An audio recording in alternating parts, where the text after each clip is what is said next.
नीडातुङ्गस्तनगिरिदडी सुप्तमुद्बोध्य कृष्णं पारार्ध्यं स्वं श्रुतिशतशिरःसिद्धम् अध्यापयन्ति सोच्छिष्टायां स्रजिनिगडितं यावलात्कृत्य भुङ्क्ते योद तस्यै नमैदमिदं भूय एवास्तु भूयः शतमखमणिनीलाः चारुकल्हारहस्त स्तनभरनमिताङ्गी सान्द्रवात्सल्यसिन्धुः अलगविनिहिताभिस्रग्भिरागृष्टनाथः विलसतु हृदि गोदाः विष्णुचित्तात्मजा नः पासुरानुसंधानं उंगल पुழைக்கடை உங்கள் புழைக்கடை தோட்டத்து வாவியுள் தோட்டத்து வாவியுள் செங்கழுநீர் செங்கழுநீர் வாய் நெகிழ்ந்து வாய் நெகிழ்ந்து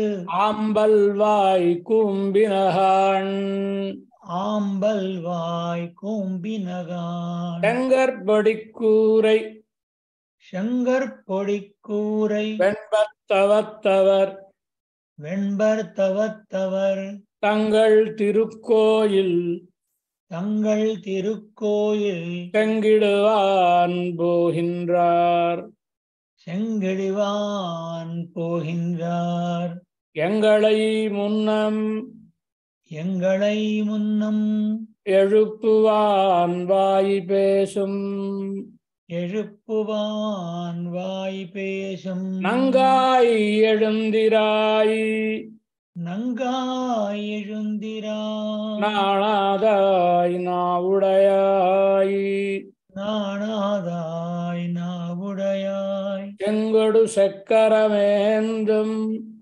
செங்கொடு செக்கரமேந்தும் தடக்கையன் தடக்கையன் பங்கய கண்ணானை பங்கய கண்ணானை பாடேலோரெம்பாவாய் ஆடேலோரெம்பாவாய். உங்கள் புழைக்கடை తోటత్తు వావియుల్ మీ పెరటి తోటలో ఉండేటటువంటి వావిలో చెంగడు నీరు వాయి నెహిడింది తామరలు వికసించి ఆంబల్ వాయి కూంబినహాన్ కలువలన్నీ ముకుళించిన విసుమ సెంగర్బొడి కూరై వెంబత్తవద్దవర్ కాషాయ వస్త్రములను ధరించినటువంటి తపస్సులైనటువంటి వారు తెల్లటి పలువరస కలిగినటువంటి తపస్సులైనటువంటి వారు తంగళ్ తిరుక్కోయిల్ సంగిడువాన్ బోహిన్రార్ తమ తమ దేవాలయములకు తాళములను పుచ్చుకుని తలుపులు తెరవడం కోసమని పెడుతున్నారు, కుంచుకోవాలంట, దాన్ని పుచ్చుకుని పెడుతున్నారు. ఎంగళై మున్న వెడుప్పువాన్ వాయి పేసం, మమ్మల్ని అందరినీ ముందే నిద్ర లేపుతానని మాట ఇచ్చి కూడా నంగాయి ఎడుందిరాయ్ పూర్ణురాలా నిద్ర లేవకున్నావు నువ్వు, నాణాదాయ్ సిగ్గులేనిదానా, నావుడయాయ్ నాలుక కలిగినటువంటి దానా, శంగుడు చక్కరమేందం దడగ్గయ్యన్ శంఖంతో పాటు చక్రాన్ని ధరించే విశాలములైన హస్తములు కలిగినటువంటి పంగయక్కన్నానిబ్బాడా పంకజలోచనుడైనటువంటి పరమాత్మని నిద్ర లేపడం కోసమని లేచి రావలసింది ఏలూరెంబావాయ్ అని నేటి పాసురానికి అర్థం. నేటి పాసురంలో పరమాత్మను పొందడానికి ప్రమాణము, ప్రమేయము, ప్రమాత మూడు ఉంటాయి. ప్రమాతావాన అవన్ ప్రమాణத்தை కొండిరే ప్రమేయத்தை నిశ్చయిప్పదు అనేది మనవాళ మామనుల యొక్క దివ్యమైన వాక్యం. అడియార్ హెళ్వాళ అరంగర హర్వాళ షడగోబంధన్ నమిల్నూల్ వాళ ప్రమాణం చ ప్రమేయం చ ప్రమాతారశ్చ సాత్వికాః జయంతు క్షపితారిష్టం సహ సర్వత్ర సర్వదా అని ప్రమాణము, ప్రమేయము, ప్రమాత అని. ఏదైనా ఒక విషయాన్ని తెలుసుకోవాలంటే దానికి ఒక ప్రమాణం, అది కన్ను కానివ్వండి, ప్రత్యక్షం కానివ్వండి, అనుమానం కానివ్వండి, ఆగమం కానివ్వండి, ఈ ప్రమాణాలు అన్నీ స్వీకార్యములే. కనుక తర్కశాస్త్రం కూడా వేదానికి అనుగుణమైనంత వరకు న్యాయశాస్త్రం కూడా స్వీకరించాల్సినటువంటిదే, దాన్ని అంగీకరించారు కదండి. కనుక ఇక్కడ న్యాయశాస్త్రాలని ఉపయోగించి చెప్తున్నారు. తెల్లవారింది అనడానికి గుర్తు లేవమ్మా ఇంకా తెల్లవారలేదు అంది, తెల్లవారింది. తెల్లవారింది అనడానికి ఏమిటి గుర్తు? కమలములు వికసించి కలువలు ముగిడించాయి అంటే కమలములు వికసించడం తెల్లవారు సూర్యోదయం అయితే కదా, కలువలు ముగిడించడం అవి ఉదయం అయితే అవి ముగిడిస్తాయి, అవి చంద్రోదయంతో అవి వికసించేది. అంటే ఉదయం అయిపోయింది అనడానికి ఎందుకంటే నిదర్శనం ఏమిటి? నిదర్శనం ఏమిటి అంటే ఊళ్ళో ఉండే కమలములు వికసించుట కానీ కలువలు ముగుడించుట కానీ నిదర్శనం కాదు. ఎందుకు కాదు అంటే మీరు చిన్నపిల్లలు కదా, చిన్నపిల్లలు కనుక వీళ్ళు ఇంకా తెల్లవారలేదేమిటి, తెల్లవారాలంటే ఎప్పుడు తెల్లవారినట్టు, కమలాలు వికసిస్తే తెల్లవారినట్టు అని ఎవరో పెద్దవాళ్ళు చెప్తారు. చెప్పగానే వీళ్ళు వెళ్ళి ఆ కమలాలన్నింటినీ బలవంతంగా వికసింపజేస్తూ ఉంటారు. అంటే వీళ్ళ ఆలోచన ఏమిటి? కమలాలు వికసిస్తే తెల్లవారిపోతుందని. ఇది మా చిన్నప్పుడు పాఠం చెప్పేవారండి.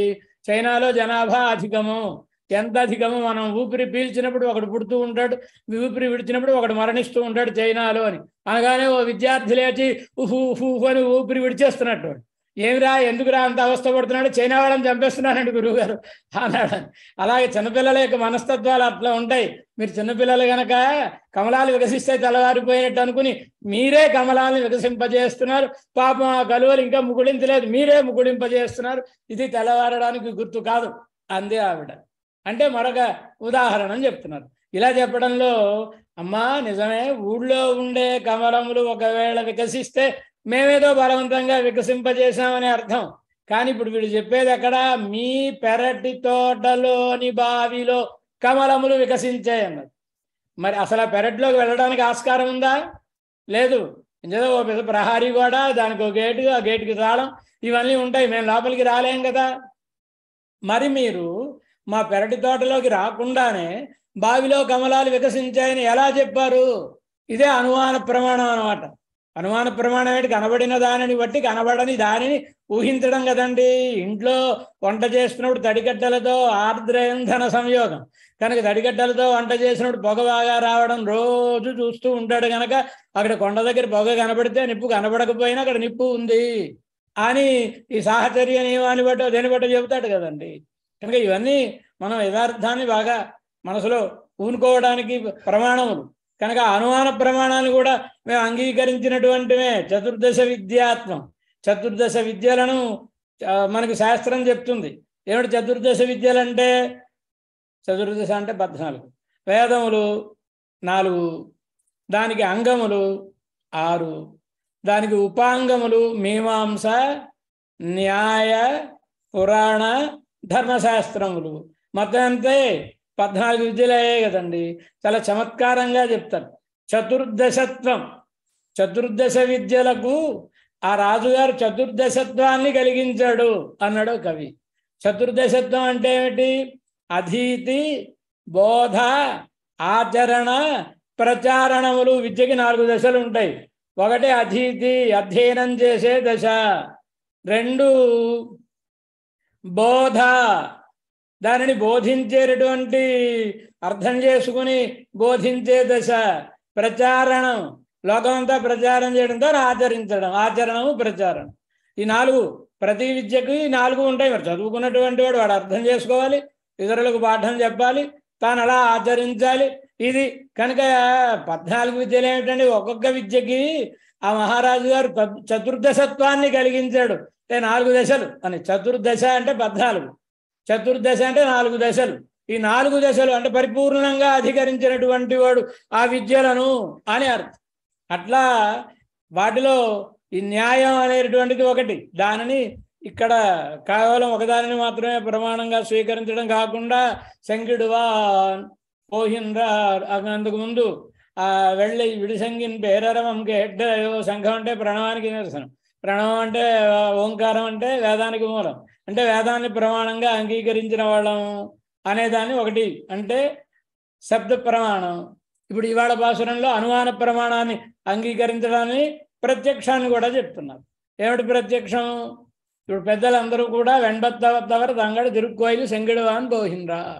పెద్దలందరూ ఎవడు? వాళ్ళు జేగురు రంగు వస్త్రములను కట్టుకున్నటువంటి వాళ్ళు. అలాంటి వాళ్ళు వాళ్ళ దేవాలయాలకు వెడుతున్నారు అని ఇక్కడ పూర్వాచార్యుల వ్యాఖ్యానములలో భిన్న భిన్న అభిప్రాయములు కనబడతాయి. ఒక ఆచార్యులు తామసులైనటువంటి వాళ్ళు కూడా రాత్రంతా శుభ్రంగా తాంబూలం వేసుకుని సుఖంగా ఉండి పొద్దున్న అమ్మో ధర్మకర్త గారు దెబ్బలాడతాడని తెల్లవారిపోయింది, దేవాలయం తలుపులు తెరవాలి అని ఆ దండం మీద ఆరేసినటువంటి కాషాయ వస్త్రం కట్టుకుని మరి తాంబూలం వేసుకున్నాడు. తాంబూలం వేసుకోకూడదు. ఆరాధన చేసేటటువంటి వాళ్ళు. కొన్ని చోట్ల కొన్ని ఆచారములు ఉంటాయి. ఇప్పుడు పరకాల మఠం ఉంది మైసూరులో అహోబిల మఠం, ఎదురుండగా పరకాల మఠం ఉంటాయి. ఆ పరకాల మఠంలో భగవద్ రామానుజులకు సరస్వతీదేవి ప్రసాదించిన హయగ్రీవ స్వామి తిరుకురుహై పిరాన్ పిళ్ళాన్ ద్వారా వారికి లభించారు అని వారు ఆ పరంపరను చెబుతారు. వారికి ఆరాధన, భగవద్ రామానుజులు సన్యాసాశ్రమానికి చెందినవారు. వారు ఆరాధన చేశారు కనుక ఈనాటికి వారే ఆరాధన చేస్తారు. ఆ పీఠాధిపతులు ఎవరైతే ఉన్నారో పరకాల మఠానికి చెందినటువంటి వారు వారే ఆరాధన చేస్తూ ఉంటారు. అలా కొన్ని దేవాలయాలలో సన్యాసులు వాళ్ళే ఆరాధన చేయాలి అనే నియమాలు ఉంటాయి. అలా వాళ్ళు కూడా లేచి వెళ్ళిపోతున్నారు, తామో గుణం కలిగినటువంటి వాళ్ళు. మరి వెళ్ళిన తర్వాత నోరు తెరుచుగానే ఎర్రగా పళ్ళు కనబడ్డాయి అనుకోండి, ఏమిటి తాంబూలం వేశావా అని ధర్మకర్త గారు మళ్ళీ గద్దిస్తాడు కనుక శుభ్రంగా తోమి తళతళలాడేలాగా పళ్ళు తోముకుని వెడుతున్నారు వాళ్ళు. వెంబల్ తవత్ తవర్, చలికి హుహు అంటూ పెడుతున్నారు అని, తవత్ తవర్ లేదా తపస్సు చేసుకునేవాళ్ళు అని ఒక అర్థాన్ని చెప్పారు. ఇప్పుడు తెల్లవారడాన్ని ఒక గోపిక్ గారికి చెబుతూ తెల్లవారడానికి గుర్తుని తామసుల యొక్క నడవడికని ప్రమాణంగా చెప్తారా? సాత్వికులైన సన్యాసులనే చెప్తున్నారు ఇక్కడ. శంగర్ పొడి కూరై, శం కల్, శం ఎర్రటి, కల్ రాయి, కల్ పొడి దాని పొడి. ఆ పొడిని నీడలో నానబెట్టి, అంటే పూర్వకాలం, ఇప్పుడంటే మిషన్లోంచి వచ్చేసినటువంటి కాషాయ వస్త్రాలే కట్టేసుకుంటున్నారు, కానీ పూర్వకాలంలో అలా కాదు. వాటిలో తడిపి, అంటే రాతిని పొడి చేసి పొడిని నీటిలో కలిపి నీటిలో వస్త్రాన్ని నానబెట్టి అప్పుడు ఆ వస్త్రాన్ని ధరించేవారు, కాషాయ రంగు వస్త్రాన్ని.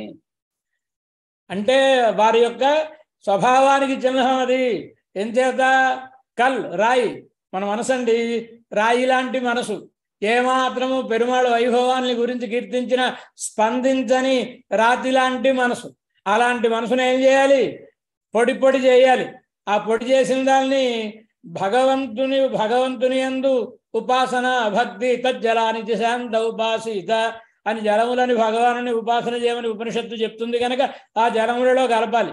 కలిపిన తర్వాత ఇప్పుడు ఈ వస్త్రం అంటే శేషత్వ జ్ఞానం, ఈ శేషత్వాన్ని అందులో కలపాలి.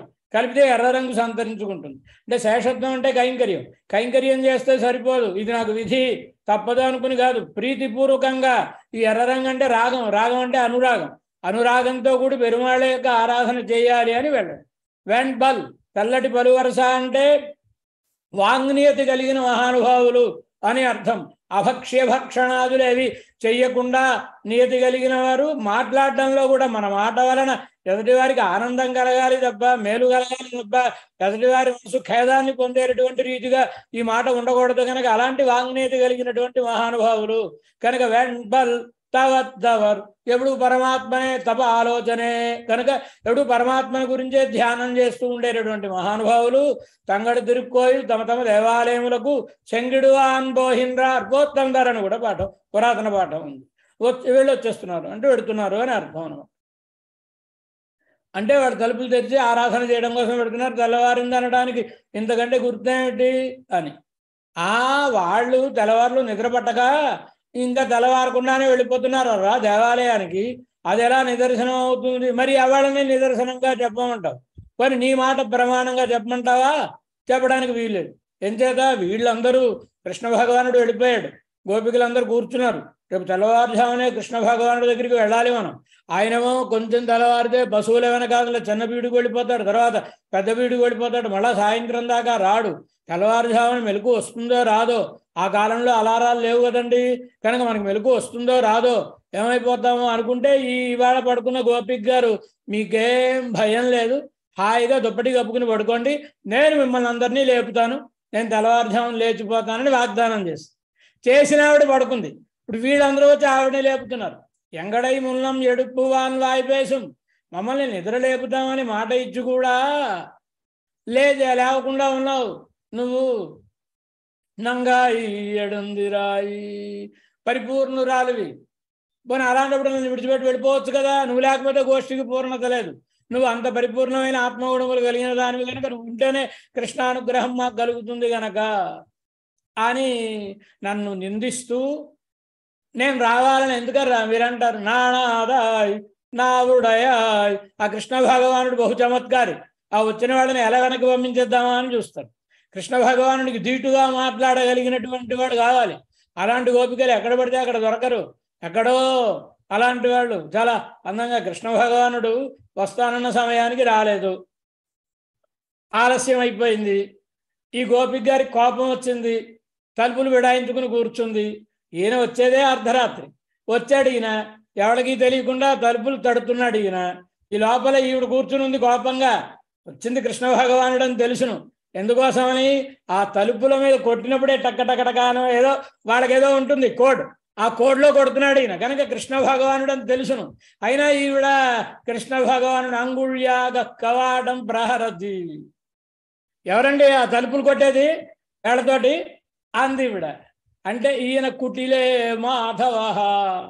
తెలీదు ఈ సమయానికి ఎవరు వస్తారు మాధవుణ్ణి అని. పాపం ఈయనేదో అవతల పక్క ఆ పక్కింటి వాళ్ళు ఈ పక్కింటి వాళ్ళు వినకుండా రహస్యంగా చెప్తున్నాడు మాధవాహ అని. మాధవాహ అంటే కిం వసంత.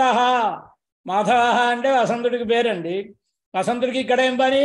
ఇది వసంత ఋతువు కాదు కదా. కిం వసంత అనగానే ఈయన కాదమ్మా, నేను నో చక్రి లేదు, చక్రిని నేను అంటే చక్రధారి కదండి ఆయన. కిం కులాలహ, ఎవరు కుమ్మరివాడ, మరి ఆయన చక్రం పుచ్చుకుని కొండలు చేసుకుంటూ ఉంటాడు కదండి. కిం కులాలహ అనగానే కాదు, నాహం ఘోరాహి మర్ది, నేను పాముని అంటే కాడికి దమనం చేసిన వాడిని. కిం ఖగేంద్ర, ఏమిటి పక్షియా, అమ్మో పక్షులు అంటే నాకు భయం అని. ఇలా ఆయన ఏం చెప్పినా వల్లవి ప్రతివచనచిత పాతు యుష్మాన్ మురారి ఏదో కనుక గోపిక గారి మాటలకు ఓడిపోయి ఆయన ఎందుకని ఏం చెప్పినా ననో హరిహి అన్నాడు. హరి శబ్దానికి అనేక అర్థాలండి. ఆ హరి శబ్దానికి అర్థం ఏమిటి? కపి, వానరం అని అర్థం. కిం కపీంద్ర, ఏమిటి కోత, అమ్మో రాత్రిపూట కోతులు, కోతి కల్లోకే రాకూడదు కదండి రాత్రిపూట, కనుక కోతి అని అన్నవారు మనవాడు. కనుక కిం కపీంద్ర అంటే మరి ఇంకేం చెప్పాలో తెలియక, అమ్మ నీతో నేను మాట్లాడలేను, దయ ఉంటే తలుపులు తెరు, లేదా ఇక్కడ కూర్చుంటాను తెల్లవారిపోతుంది అంటే ఓడిపోయాడు. అలా మాట్లాడగలిగిన సామర్థ్యం కలిగినది కనుక నాదాయ్, నాలుక కలిగినదానా, నా ఊడయ అంటే ఏమైనా నీ తప్పైనా తప్పనొప్పుకోరు కొందరు, వాళ్ళు తప్పనొప్పుకోరు కదండి, వాళ్ళు నాలుక బలం కలిగినటువంటి వాళ్ళు అనమాట. అలా నానాదాయ్, నా ఊడయాయ్, నానాదాయ్ అంటే సిగ్గులేనిదానా, నా ఊడయ అంటే నాలుక కలిగినదానా. ఏంటి సిగ్గులేనిదానా అంటే నీ అక్కడ వ్యాఖ్యాతల యొక్క అద్భుతమైన వాక్యం, నీరుంద ఊరి పూసినీయం కాయాదో అంటే గుమ్మడి పండుగ చాలా సిగ్గుటండి. ఎవడైనా అబ్బా గుమ్మడి పాదు బాగుందండి అంటే మరి ఇంక కాయదు. కనుక ఈ గుమ్మడికాయ ఈ గోపిక గారిని చూసి ఇంత సిగ్గులేని ఆవిడన్న ఊళ్ళో నేను ఉండరని వెళ్ళిపోయింది. కనుక నువ్వున్న ఊళ్ళో గుమ్మడికాయ కూడా కాయదా అంటే అంత సిగ్గులేనిదానా అని. కనుక నానాదాయ్, నా ఊడయాయ్, మరి అంత సిగ్గులేని దాన్ని అయినప్పుడు ఎన్నుకున్నాడు. నా ఊడయాయ్, మాలో కృష్ణ భగవానుడితో మాట్లాడగలిగిన దాన్ని నువ్వే గనక అని. అంటే అర్థం ఏంటి? ఇలా దూషిస్తున్నారా, ఇది కీర్తనమా దూషణమా అంటే కీర్తనమే, నిజమే. సిగ్గు లేకుండా ఉండవలేను. విలజ్జో నృత్యది క్వచిత్, ప్రహ్లాదుని గురించి చెప్తాను. విలజ్జ, మనకి సిగ్గు, దేనికి సిగ్గు? పెరుమాళని గురించి గట్టిగా కీర్తించడానికి 10 మంది కీర్తిస్తున్నా మనం మాత్రం పెదాలు దాటి మాట బయటికి రాదు. ఎందుకంటే పెరుమాళని కీర్తించడానికి సిగ్గు, మిగతా వాటిని మాట్లాడడానికి సిగ్గు ఉండదు. కానీ కనుక పెరుమాళని మాట్లాడే విషయంలో సిగ్గు ఉండరాదు. నానాదాయ్, నా ఉడయాయ్, సాజిక్వా యా హరిం స్తౌతి. నాలుక అంటే ఏది నాలుక? ఏది భగవానుని స్తోత్రం చేస్తుందో అది నాలుక అనబడుతుంది. కనుక సాజిక్వా యా హరిం స్తౌతి, భగవంతుని గురించి కీర్తించే నాలుక. పెద్దవాళ్ళు చాలా అందంగా చెప్తారు. అంగుష్ఠాగ్ర పరీణా జిక్వాయాసభీరవ సర్వాంగీణ పరిక్లేశం సహంతే హంత సంతతం. కవి చాలా అందంగా చెప్పిన మాట ఏమిటిట? అంగుష్ఠాగ్ర పరీణా జిక్వాగ్రాయాసభీరవ. నాలుక ఎలా ఉంటుందండి? కొస, ఈ చేతి కొస ఎలా అయితే ఉందో అంత కొసగా పలచగా ఉంటుంది, నాలుగు కొసకొచ్చేటప్పుడు పలచగా ఉంటుంది కదండి. కనుక అంగుష్టాగ్ర పరీణాహ జిక్వాగ్ర నాలుగు కొస. ఆయాస భీరవ చిన్నప్పుడు పాఠం చెప్పినప్పుడు రామ రామ రామాహ ప్రథమా విభక్తి చెప్పరా అంటే నేను చెప్పను అని ఈ నాలుకకి పని చెప్పడం మానేస్తారు కొందరు.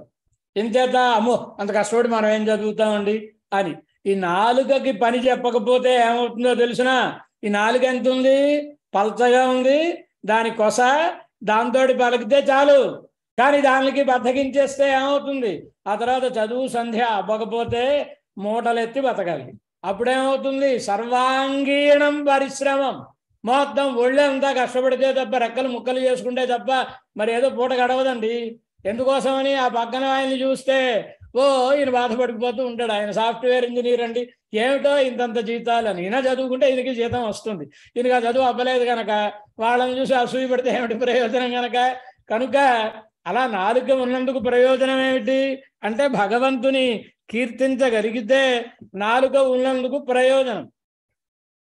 ఆ రీతిగానే వాళ్ళ లక్షణాలు ఇవన్నీ కూడా మహానుభావుల యొక్క లక్షణాలన్నీ నేటి పాసురంలో గోదాదేవి మనకి చెప్తోంది. వెంబల్ తవత్తవర్, తెల్లటి పలువరుస అంటే ఆహార శుద్ధౌ సత్వశుద్ధి, సత్వశుద్ధౌ ధ్రువా స్మృతి, స్మృతిలంభే సర్వగ్రంథీనాం విప్రమోక్ష ఉపనిషత్తు చెప్పి. ఆహార శుద్ధౌ, ఆహారం కనుక పరిశుద్ధమైన ఆహారమును స్వీకరిస్తే, సత్వశుద్ధి మన మనసు సత్వగుణంతో కూడినది పరిశుద్ధంగా ఉంటుంది. సత్వశుద్ధవు మనసు పరిశుభ్రంగా ఉంటే పరమాత్మను ఒకవేళ ధ్యానం చేసినా ఆ ధ్యానం నిలబడుతుంది. అలా కాకపోతే ఏ విషయాలను మనం చింతిస్తున్నామో అవే గుర్తుకొస్తాయి, పరమాత్మ గుర్తుకురాడు. కనుక ధ్యానం నిలబడాలి అంటే సత్వశుద్ధవు ధ్రువా స్మృతి, స్మృతి ధ్రువమైనటువంటిది అవుతుంది. అలా స్మృతి దక్కినప్పుడు, స్మృతి పొందినప్పుడు సర్వగ్రంథీనాం విప్రమోక్ష, పేట ముడుల్లాగా మన హృదయానికి అనేక ముడులు. ఏమిటి ముడులు? సాంసారిక విషయములకు సంబంధించిన ముడులు, మనం చేసుకున్న కర్మల వలన ఏర్పడిన ముడులు. ఈ ముడులన్నీ కూడా విచ్చిపోతాయి, విడిపోతాయి. కనుక ఆరంభం ఏమిటి? ఆహార శుద్ధౌ సత్వశుద్ధి. ఈ ఆహార శుద్ధి అనే దానిని సూచించేదే వెంపల్తవత్తవర్. వాడు సన్యాసులు కదండి, సన్యాసులకు 3 తెల్లగా ఉండాలి. ఏమిటి 3 తెల్లగా ఉండాలి అంటే, ఒకటి యజ్ఞోపవీతం తెల్లగా ఉండాలి. అది చూస్తే తెలిసిపోతుంది మనకి. ఆ యజ్ఞోపవీతం ఎలా ఉంటుందండి, పోగులన్నీ కట్టేసి చిక్కులు పడిపోయి ఉంటుంది. ఎందుకంటే వీడు ఎప్పుడైనా సంధ్యావందనం చేస్తే కదా, చేసేప్పుడైనా యజ్ఞోపవీతాన్ని ఒకసారి ఇలా అంటే అదేదో సక్రమంగా ఉంటుంది. కనుక వీడు సంధ్యావందనం చేస్తాడా, చిలకొయ్యకి తగిలిస్తాడా అనేది చూడగానే మనకి తెలిసిపోతుంది. అలా కాకుండా యజ్ఞోపవీతం స్వచ్ఛంగా ఉండాలి. వారికి జల పవిత్రం అన్నమాట. అంటే ఓ వస్త్రం ఒకటి ఉంటుంది, వాళ్ళ త్రిదండానికి కట్టుకునే వస్త్రం, అదొకటి తెల్లగా ఉండాలి. పలువరుస ఇదొకటి తెల్లగా ఉండాలి అని నియమాలు ఉన్నాయి కదా. ఆ నియమాలనే చెప్తున్నారు. వెంబల్తవర్ అంటే పరిశుద్ధమైన భగవంతుని మాత్రమే కీర్తించేటటువంటి పలువరుసకు ఏది పవిత్రత అంటే, పవిత్రమైన విషయములను కీర్తించుడే పవిత్రత. అలాంటి వారు నంగాయ్, నంగాయ్, నంగాయ్ అంటే పురుషులనైతే నంబి, ఆడవాళ్ళనైతే నంగై. కనుక నంబి అంటే గుణపూర్ణుడు, నంగాయ్ స్త్రీలలో గుణపూర్ణురాలు అని అర్థం. అంటే స్త్రీలకు ఉండాల్సినటువంటి లక్షణం అనమాట. నాన్, మడం, అచ్చం, పయిర్పు అనే ఎన్గిర నాంగివై, ఈ 4 మంగయర్ గురియ లక్షణం. వాడు తమిళ శాస్త్రకారుడు చెప్పినటువంటి మాట. ఆడవాళ్ళకు ఉండాల్సిన లక్షణాలు 4. నాన్, నాన్ అంటే సిగ్గు, మడం మౌఢ్యం అమాయకత్వం, అచ్చం భయపడడం, పయిర్పు తెల్లవారిపోవడం, వెలవెలపోవడం. ఇవి ఈ 4 కలిగినటువంటి లక్షణాలు అని. భగవంతుని విషయంలో ఈ 4 కలిగి ఉండాలండి. నాన్ భగవదితరములైనటువంటి మాటలను మాట్లాడడానికి, ఇతరమైన పనులను చేయడానికి సిగ్గు కలిగినటువంటి వాళ్ళమై ఉండాలి. భగవంతునికే చెందినటువంటి వాళ్ళం కనుక మడం నేను సర్వజ్ఞుణ్ణి అనే భావన కాక, పెద్దలు ఎవరైనా చెబితే దాన్ని అపూర్వార్థంగా స్వీకరించేటటువంటి భవ్యత, విధేయత, అమాయకత్వం ఇది కలిగి ఉండాలి. అలాగే అచ్చం, భయం, ఎక్కడ మనం పొరపాటు చేస్తామో, ఎక్కడ పొరపాటు భగవంతునికి అభిమతానికి విరుద్ధంగా ఎక్కడ ప్రవర్తిస్తామో, ఏమో ఈ శరీరం అలాంటి పనులను చేయిస్తుందేమో అని ఎప్పుడూ భయపడుతూ ఉండాలి. పైర్పు, భగవంతుని యొక్క స్మరణం ఒక క్షణం గనక లోపించినట్లయితే యుక్తమాక్రందితం భృశం యన్ముహూర్తం క్షణం వాపి వాసుదేవో నచింత్యతే సా హాని తన్మహచ్ఛిద్రం సా భ్రాంతి సా చ విక్రియ అనబడినట్లుగా ఈ లక్షణాలు కలిగినటువంటి నంగాయి, ఈ లక్షణములు పరిపూర్ణంగా కలిగిన వారు అని నేటి పాసురంలో ఆచార్యులలో ప్రార్థింపబడేటటువంటి వారు నా శ్రీమన్నాథమునయే నమః. నాథమునులను ప్రార్థిస్తున్నాను. నాథమునులు లోపించినటువంటి నారాయణ దివ్య ప్రబంధాన్ని ఆళ్వారు తిరునహరికి వెళ్ళి నమ్మాళ్వార్లను గురించి తపమాచరించి పొందినటువంటి వారి కటాక్షం వలన మడి నాలాయిరాన్ని పొంది ఈ లోకానికి అంతటికి వారి మేనలులతోటి రాగబద్ధం చేయించి ఈ దేవాలయంలో ఒక వ్యవస్థను ఏర్పాటు చేసినటువంటి ఆద్యులెవరు? నాథమునులు. కనుక నాలుక కలిగిన దానా అని అనడం ద్వారా నాథమునులను కీర్తిస్తున్నారు.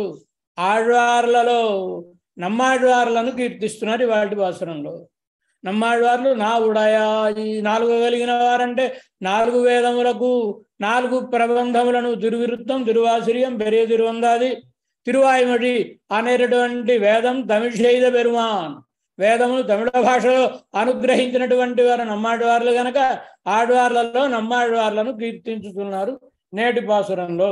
உங்கள் புடைக்கடை தோட்டத்து வாவியுள் செங்கடு நீர்வாய் நெகிழ்ந்தாம்பல்வாய் கும்பினகான் செங்கற்படி கூரை வெண்பத்தவத்தவர் தங்கள் திருக்கோயில் செங்கிடுவான் போகின்றார். எங்களை முன்னம் எடுப்புவான் வாய் பேசும் நங்காய் எழுந்திராய் நாணாதாய் நாவுடையாய் செங்கொடு சக்கரமேந்தும் தடக்கையன் పంగయ కన్నాని పాడా. పంకజలోచనుడైనటువంటి శంఖచక్రధారి అయిన పరమాత్మను పాడాలంటే నోరు లేకపోతే పాడగలమండి? ఈ గోపికలందరికీ 4 స్థానీయురాలైనటువంటి ఆవిడ నేటి గోపిక కనుక నువ్వు వస్తేనే ఆయన కీర్తించడం కుదురుతుంది కనుక పాడుట కొరకై లేచి రావాల్సిందే అని నేటి పాసురంలో గోపిక గారిని నిద్ర లేపుతున్నాం. ఆండాళ్ దివ్య తిరువడిహడే శరణం. ஆழ்வார் எம்பெருமானார் ஜியத் திருவடிகளே சரணம். ஸ்ரீகாந்தாய கல்யாண நிச்சயம் ஸ்ரீ வெங்கட நிவாசாய ஸ்ரீனிவாசாய மங்களம். ஸ்ரீமத்யே விஷ்ணுஜித்தாரிய மனோநந்தன ஹேதவே நந்தநந்தன சுந்தரி கோதாயே நித்யமங்கலம். ஸ்ரீமதே ரம்யா மாதృ முனீந்திராய மகாத்மனே ஸ்ரீரங்கவாசினே பூயாத் நித்யஸ்ரீ நித்யமங்கலம். மங்களாசாசன பரைர்மதாச்சாரிய புரோகமை सर्वैश्च पूर्वैराचार्यैः सत्कृतायास्तु मङ्गलम्.